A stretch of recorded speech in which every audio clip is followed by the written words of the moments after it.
Uddanam kidney వ్యాధిగ్రస్తుల సమస్యకు రాష్ట్ర ప్రభుత్వం శాశ్వత పరిష్కారం చూపించింది. దీంతో వారి కష్టాలు తీరనున్నాయి. ఈ మేరకు శ్రీకాకుళం జిల్లా పలాసలో 85 కోట్ల రూపాయలు వ్యయంతో నిర్మించిన డాక్టర్ వైఎస్ఆర్ కిడ్నీ రీసెర్చ్ 200 పడకల సూపర్ స్పెషాలిటీ హాస్పిటల్ను గురువారం ముఖ్యమంత్రి వైఎస్ జగన్మోహన్ రెడ్డి ప్రారంభించారు.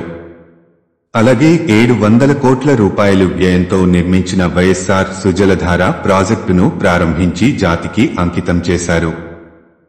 ఉద్దానం ప్రాంతంలో కళ్లెదుటే కిడ్నీ సమస్య కనిపిస్తున్నా గతంలో ఎవరూ దీనికి పరిష్కారం చూపడానికి కూడా సాహసించలేదు. ఇలాంటి పరిస్థితిలో వైఎస్ జగన్ ప్రభుత్వం 785 కోట్ల రూపాయల భారీ వ్యయంతో ఉద్దానం వ్యాధిగ్రస్తుల సమస్యలకు శాశ్వత పరిష్కారాన్ని చూపింది.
ఏపీ విజన్ టీవీ ఛానల్ మీకు నచ్చినట్టయితే సబ్స్క్రైబ్ చేసుకోండి. మా ఛానల్ లేటెస్ట్ వీడియోస్ నోటిఫికేషన్ కోసం ఇక్కడ కనిపిస్తున్న బెల్ ఐకాన్ని క్లిక్ చేయండి.